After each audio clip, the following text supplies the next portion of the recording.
Episode 28। Fire brigade वालों की 2 गाड़ियां घंटी बजाती हमारे सामने से नमूदार हुई और सीधी गुजर गई। मैंने एक जगह कार को मोड़ा और एक बैंक के बंद दरवाजे से चंद कदम के फासले पर दीवार से यूं लगा के खड़ा किया कि मोहसिन को मेरी तरफ वाले दरवाजे से बाहर आना पड़ा। कार किसी घर के सामने नहीं थी और सड़क से भी दूर थी। हमारा कैदी अगली और पिछली सीटों के दरमियानी जगह पर बंधा पड़ा था और फौरी तौर पर उसके होश में आने का खतरा नहीं था। तावक्ते के बिला वजह कोई बंद शीशों से नाक चिपका के ना देखता, किसी को मालूम नहीं हो सकता था कि अलग थलग खड़ी हुई खस्ता हाल कार में कोई आदमी भी पड़ा है। मजीद एहतियात मैंने ये की कि पिछली सीट को निकाला और उल्टा करके रख दिया और फिर कुछ आगे बढ़ा के आगे वाली सीटों से मिला दिया। हमारा कैदी उसके नीचे आ गया। गाड़ी यूं नजर आने लगी जैसे जेरे मरम्मत है। सीट के स्प्रिंग दिखाई दे रहे थे, नीचे से बैटरी नमूदार हो गई थी और सामने की टूट फूट देखकर मजमूई तासुर कुछ ऐसा होता कि गाड़ी मुद्दत से चली नहीं। मैंने रुमाल से चेहरा साफ किया लेकिन उससे काम ना बना।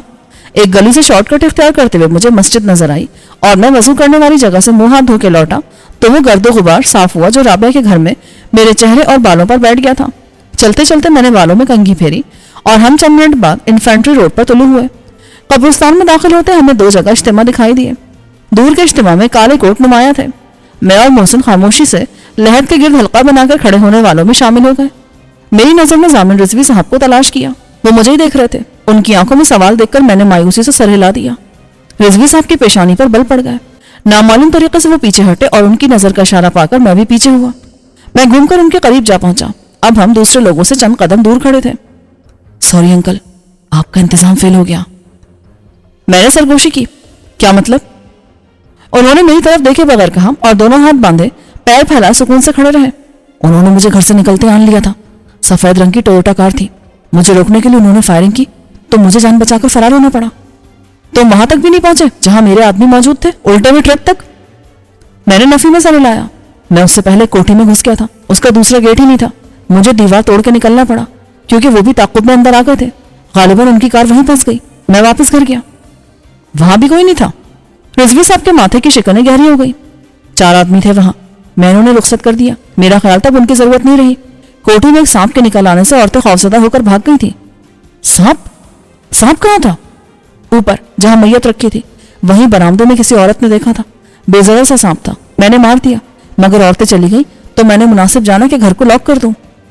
और वो आदमी जिसे वो मांग रहे थे वो हमारे पास ही था। है, हम चलने ही वाले थे कि वो अंदर आ गए। उन्होंने घर तबाह कर दिया। गालिबन दस्ती बंद मारे थे। हम बड़ी मुश्किल से यहाँ पहुंचे हैं। फिक्र तरद्दुद के आसार रिजवी साहब की सूरत से आया थे। ये मामला तो बहुत संगीन हो गया है। मुझे भी मुश्किल में डाल दिया तुमने। उनका मूड खराब होने लगा। मैं क्या जवाब दूंगा? कुछ नहीं अंकल, आपने जुबानी अहकामात दिए थे। वो लोग बाद में पहुंचे। बेहतर यही कि आप इसे भी दुश्मन की चाल कहें। मेरा मतलब है कोई पूछे तो कतई लालमी का इजहार कर दीजिए। किसी ने आपकी आवाज बनानी होगी ये बोल दीजिएगा। बाल्फाज़े दीगर मैं झूठ बोलूं?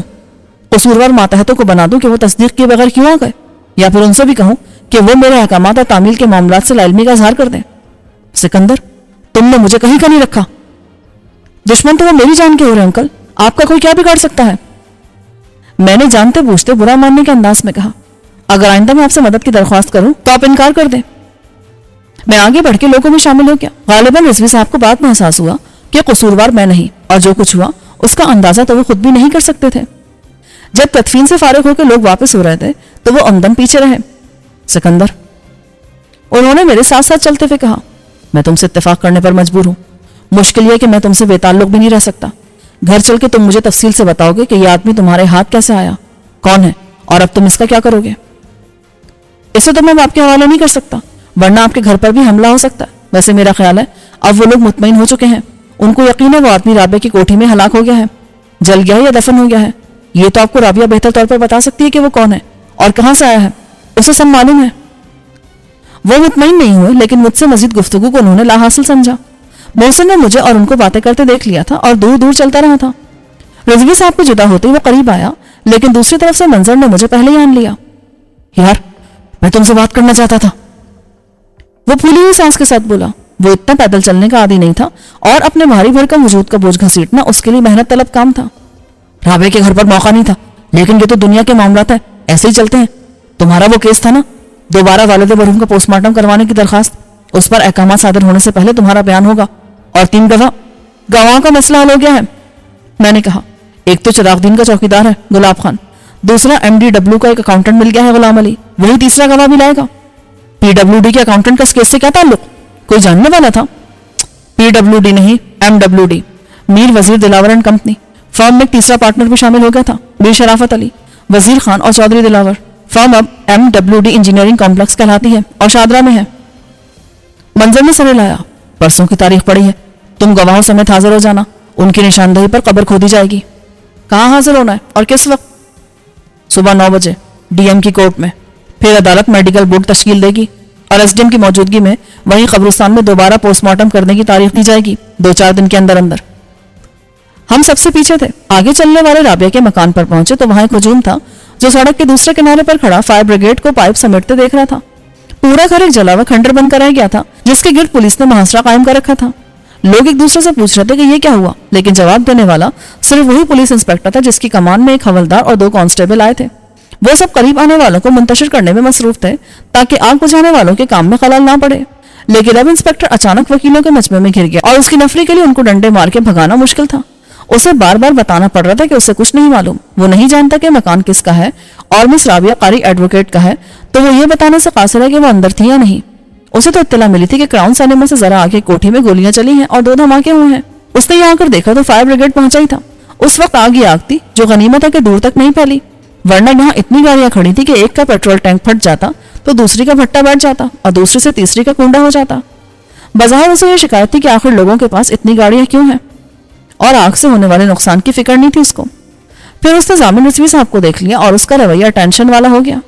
रिजवी साहब की नजरें मलबे का जायजा ले रही थी और खामोशी के बावजूद उनकी जहनी कैफियत का मैं अंदाजा कर सकता था।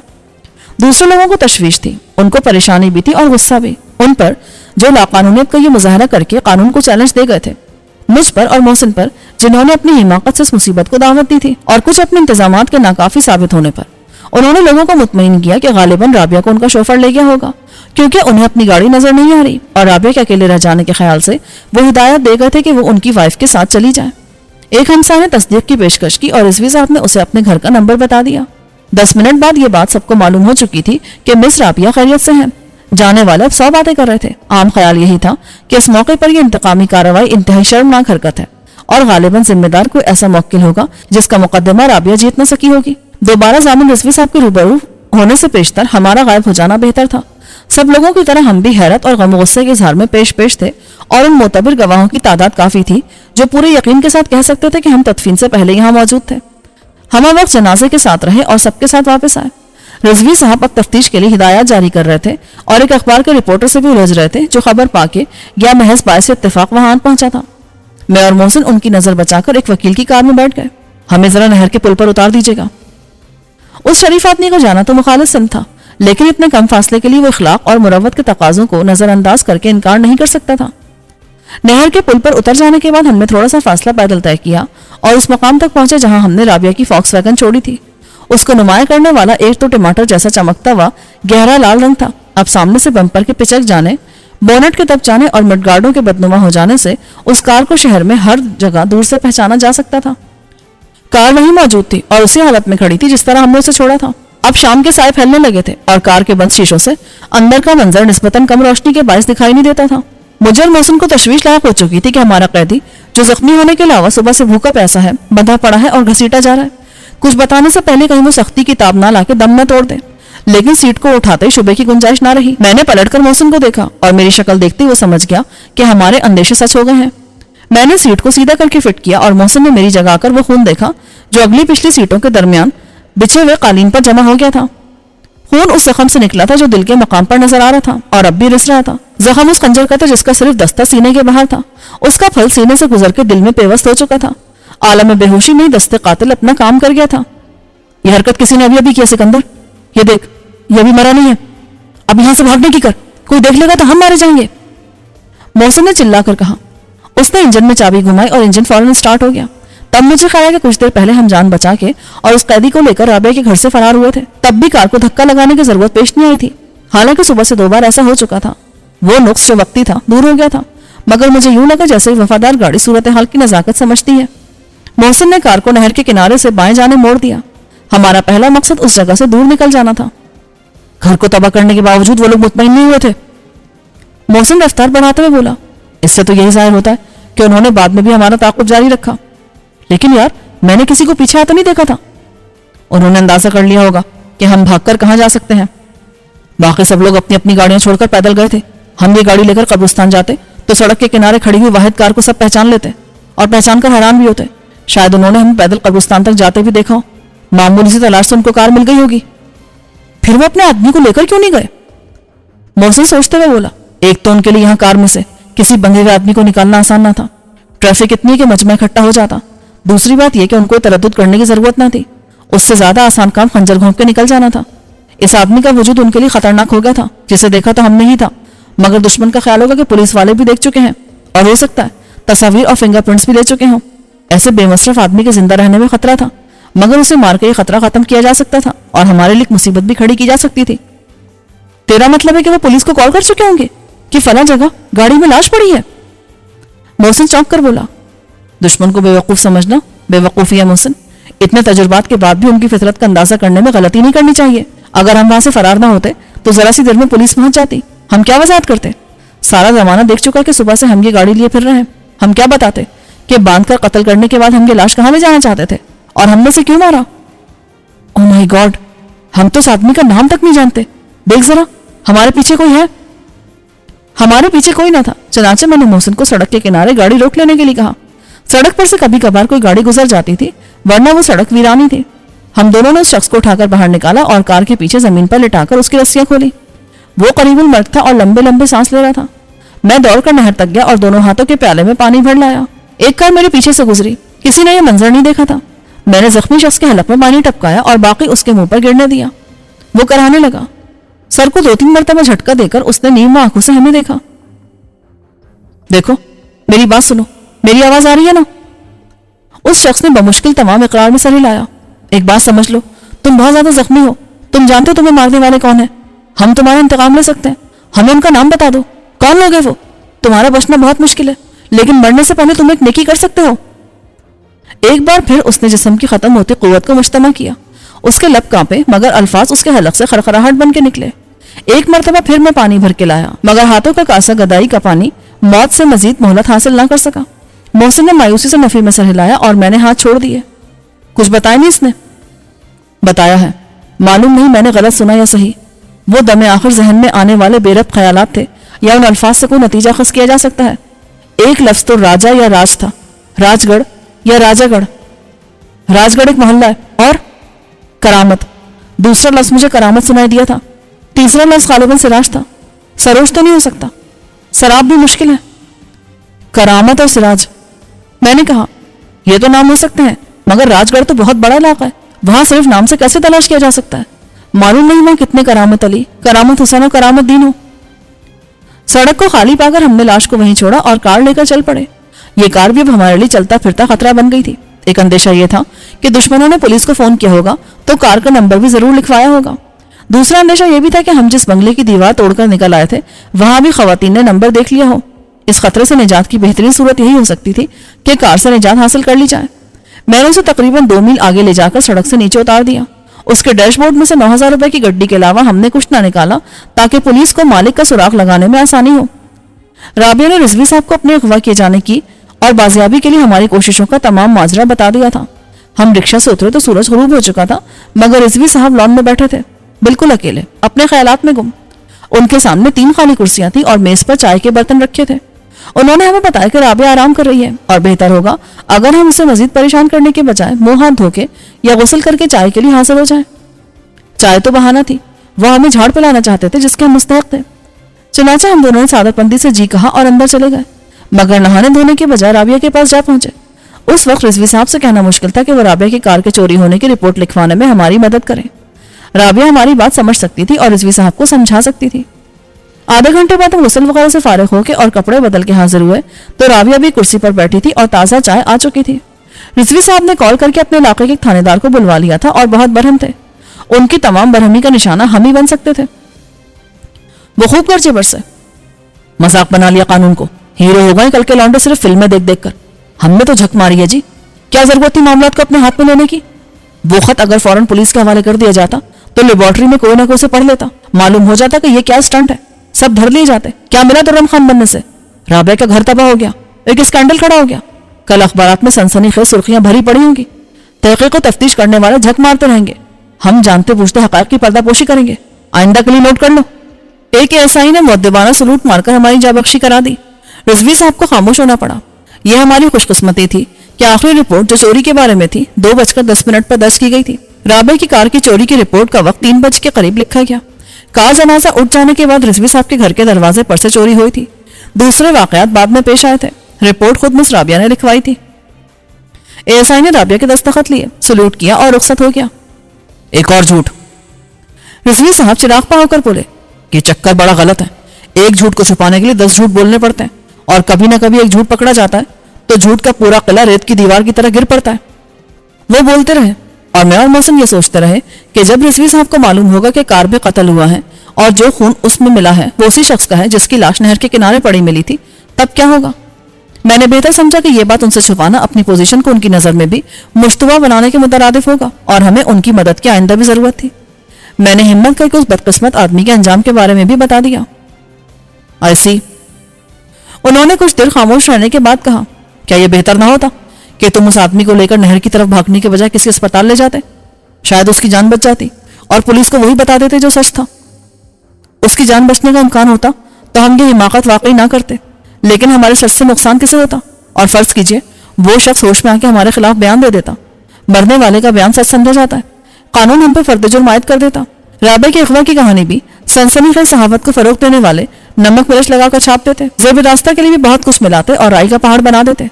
मैं या आप किस किस की तरदीद करते, किस किस को अता की इज्जत का नोटिस देते, और क्या ये स्कैंडल निजी जिंदगी के अलावा राबे की पेशा वराना साख को खत्म न कर देता? मेरा क्या है, मुझ पर कत्ल का इल्जाम पहले से ही है। दुश्मन वैसे भी मेरे पीछे लगे हुए हैं और आप ये नहीं कह सकते कि ये दुश्मन मैंने खुद पैदा किए। हकीकत हाल से वाकिफ होने के बावजूद आप समझते हैं कि मेरी मदद से आपकी नेकनामी मुतासिर होगी तो साफ बता दीजिए, मैं अपना सामान उठाकर कहीं और चला जाता हूँ। मेरी बात का खातिर खा असर हुआ। रिजवी साहब खड़े हो गए। चलते चलते उन्होंने मेरे कंधे पर थपकी दी। तुम नौजवान जोशीले और जज्बाती हो, मेरी बात का यह मतलब हरगिज नहीं था। मैं तुमसे यह भी नहीं कह सकता कि जाओ जो जी चाहे करते फिरो। मैं तुम्हारे साथ हूँ, मेरी भी कुछ मजबूरियां हैं, कानूनी, इखलाकी और घरेलू, बस उनका लिहाज करो और मुझे कुछ नहीं कहना। वो जाने के लिए मुड़े, फिर रुके। ये गुलाम अली कौन है? 2 मरतबा फोन आ चुका उसका, तुमसे कोई जरूरी बात करना चाहता है। मेरा एक दोस्त है, मैं खुद बात कर लेता हूँ उससे। मैंने उठते हुए कहा। अंदर जाकर मैंने गुलाम अली के केमिस्ट भाई की दुकान का नंबर मिलाया।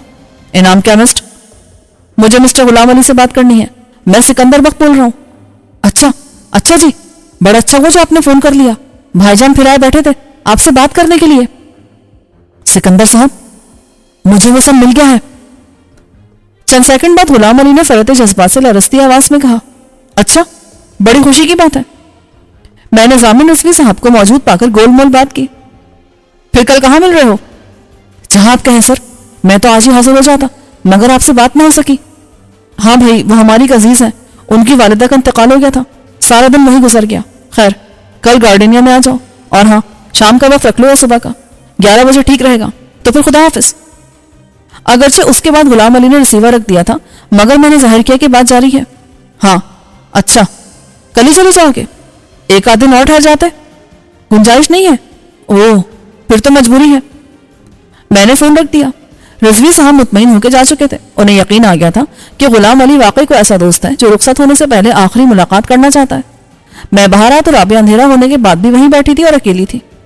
मोहसिन कहाँ गया? वो चुपके चुपके आंसू बहा रही थी। मैं भी खामोश बैठ गया। कुछ देर के बाद वो बोली, कब तक चुप बैठे मेरी सूरत देखते रहोगे? तुमने कुछ सोचा रहाइश के मसले पर? सोचा था, लेकिन रिजवी साहब ने मजबूर कर दिया कि मत सोचो, वो मुझे इस घर से जाने नहीं देंगे। इससे बेहतर सूरत कोई और नहीं हो सकती। तुम यहां महफूज रहोगी। जब भी तफ्तीश वगैरह खत्म हो जाएगी और हालात मामूल पर आ जाएंगे तो मैं उस घर का मलबा साफ करा दूंगी। एक न एक दिन फिर वहां अपना घर बनाऊंगी। बना तो कल भी सकती हूँ, लेकिन अभी इसकी जरूरत नहीं है। हाँ, उस रात मैं और मोहसिन लाइट ऑफ किए बगैर अपने अपने बिस्तर पर खामोश लेटे रहे। हम अपने अपने ख्यालात के जंगल में भटक रहे थे मगर इसके बावजूद एक दूसरे के साथ थे। मुझे मालूम था कि मोहसिन क्या सोच रहा है और मोहसिन को यह बताना जरूरी नहीं कि मेरे ख्यालात का धारा किस सिमत में बह रहा है। हम दोनों एक साथ उठकर बाहर आ गए। हमें सिगरेट की तलब हो रही थी। हम रेलवे स्टेशन तक गए, चाय के 2 कप पीकर भी बेंचों पर बैठे रहे और फिर सिगरेट के पैकेट खरीद कर लौट आए। मेरी आंख लगी तो दूर से सुबह की अजान की आवाज आ रही थी। मैं उठ बैठा, वजू करके नमाज पढ़ी और दोबारा सो गया। 10:30 बजे मैं रीगल के स्टॉप पर उतरा तो जिंदगी की हर रौनक और तमाम गहमा गहमी उरूज पर थी। गुजरे हुए दिन का ख्याल किसी राह में हायल ना था और मैंने सड़क अबूर की तो मैं सिर्फ गुलाम अली के बारे में सोच रहा था। गार्डनिया के शफाफ शीशों वाले दरवाजे पर अभी तक प्लास्टिक की सफेद तख्ती आवेजा थी जिस पर सुर्ख रूज से क्लोज लिखा था। उस म्यार के रेस्टोरेंट 11:30 बजे तक ही खुलते थे। मैं एक बुक स्टॉल पर किताबें देखता रहा। 10 मिनट बाद मैंने हर अखबार की एक कॉपी तलब की तो दुकानदार ने मुझे गौर से देखा और ज़ेरेला मुस्कुरा दिया। मैं परवाह किए बगैर मुखालिफ सिम के बस स्टॉप पर मर्दाना हिस्से की बेंच पर जा बैठा। तमाम अखबारात ने शहर की मशहूर वकील के मकान में धमाकों का और आतिशदगी का जिक्र किया था, तस्वीर शाया की थी और हालात के पुरस्कार होने पर तबसरा किया था, क्योंकि ये सब कुछ वकील राबिया कारी की वालिदा का जनाजा उठते हुआ था और इत्तेफाक से वो खुद घर से जा चुकी थी। अखबार में राबिया की तस्वीर थी। रजवी साहब की तस्वीर भी अखबार ने अलग छापी थी कि उन्होंने तफ्तीश के मौके पर निगरानी की और मिस कारी सरे दस्त उन्हीं के साथ कयाम पसीर है। जब मैंने अखबार समेटे तो 11:10 हो चुके थे। गार्डिनिया के बंद दरवाजे पर वही तख्ती पलट दी गई थी और अब ओपन के अल्फाज खुशामदीद कह रहे थे। मैंने अखबार वहीं छोड़े और रेस्टोरेंट में दाखिल हो गया, जहां अंधेरे उजाले का नर्म इम्तिजाज बड़ा सुकून बख्श था। हर मेज खाली थी और मैं अंदर कदम रखने वाला पहला शख्स था। मुझे कुछ मायूसी हुई। मेरा ख्याल था गुलाम अली मुझे इंतजार करता मिलेगा, मगर वक्त की पाबंदी ना करना हमारी कौमी आदत है। खुद मैं भी 10 मिनट लेट पहुंचा था। गुलाम अली को आधे घंटे की देर भी हो सकती थी। मैंने चाय का एक कप खत्म किया और सिगरेट जलाई तो 11:30 में 5 मिनट कम थे। मेरी नजर शीशों से गुजर के माल रोड के ट्रैफिक पर चली गई। अचानक मैंने गुलाम अली को देखा। वो सड़क पार करने के लिए एक बस के गुजर जाने का इंतजार कर रहा था। उसके बगल में जर्द रंग का जिप वाला बैग था जिसे उसने मजबूती से थाम रखा था।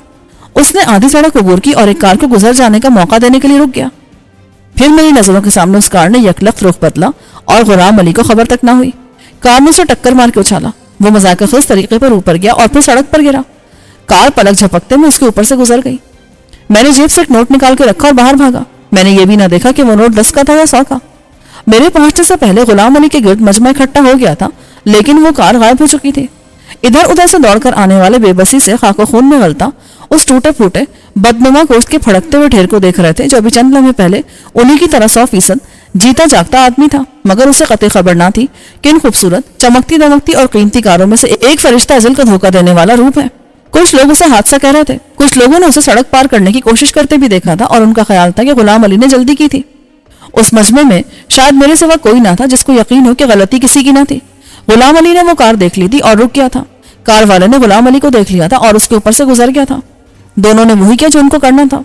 मेरे पहुंचने तक सड़क के वस्त में 20-25 अफराद जमा हो चुके थे। मोटरसाइकिलों पर गुजरने वाले गर्दन बढ़ाकर जरा देर के लिए पांव टिका कर रुकते और चले जाते।